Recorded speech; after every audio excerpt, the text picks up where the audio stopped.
जास्ती तेल वापरायचंच नाही, कमी तेलामधलं आहे. आपलं हे हॉटेल कमी तेलात फ्राय करून देतं. खूप ऑइली डीप फ्राय नाही करायचं. आता सगळे कॉन्शियस आहेत ना, सगळे हेल्थ कॉन्शियस. मासे तर खायचे तळलेले, मग अशा पद्धतीने थोडासा वेळ लागतो पण अतिशय सुंदर लागतो. काही फरक नाही पडत डीप फ्राय करायला पाहिजे. स्लो कुकिंग एकदम चांगला हो मेथड आहे. हो, हे घेते सुरी. सुरी, अच्छा. ज्याच्यामुळे पलटी होत नाही, असं पटकन हे होत नाही आणि सेफ रीतीने मी तळू शकते. अरे वा, काय शॅलो फ्राय झालेला मस्त एकदम.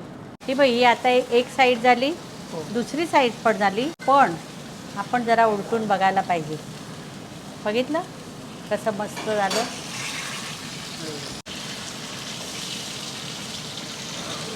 हे बघा, हे झालेलं आहे. काय मस्तपैकी झालं, बघितलं का? हां, तोंडाला पाणी सुटलं का? हो हो हो, बापरे.